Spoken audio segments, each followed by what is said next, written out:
Hi every one. இப்போ நிறமாத கர்ப்பத்தில் இருக்கும் பொழுது என்ன மாதிரி அறிகுறிகள் இருந்தால் உடனே எமர்ஜென்சியாக டாக்டர் அணுகணும் அப்படிங்கிறத பார்க்கலாம். நம்பர் 1, பிரசவ வலி. அதாவது 5 to 10 minutes ஒன்ஸ் ரெகுலர் இன்டர்வலில் அப்டமன் பெயின் இருக்குது, இல்லை உங்களுக்கு ப்ரீவியஸ் சிசேரியன் ஸ்காராக இருந்தது அப்படின்னா தையல் போட்ட இடத்துல வலி இருக்குது. நம்பர் 2, உங்களுக்கு சிவியராக ஹெட்டேக் இருக்குது, கூட வாமிட்டிங்கும் வருது. அண்ட் நம்பர் 3, ப்ளீட் ஆகுது. அது மட்டும் இல்லாமல் அதாவது மியூக்கஸ் அப்படிங்கிற ஒயிட் டிஸ்சார்ஜ் கூட கொஞ்சம் பிளட் மிக்ஸ்டாக இருக்குது, ஷோன்னு சொல்லுவோம், இந்த மாதிரி ஃபியூச்சர் இருந்ததுன்னா.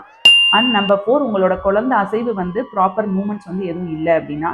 அண்ட் நம்பர் 5, உங்களோட பனிக்கூட நீர் அதாவது கிளியர் வாட்டரி ஃப்ளூயிட் கண்ட்ரோலே இல்லாமல் பெயின் வரத்துக்கு முன்னாடியே லீக் ஆக ஆரம்பிச்சிருது. ஸோ இந்த மாதிரி அறிகுறிகள் இருந்தால் ஈவன் நைட் டைம்னா கூட யோசிக்காமல் எமர்ஜென்சியாக உங்கள் ஹாஸ்பிட்டலில் அணுகணும்.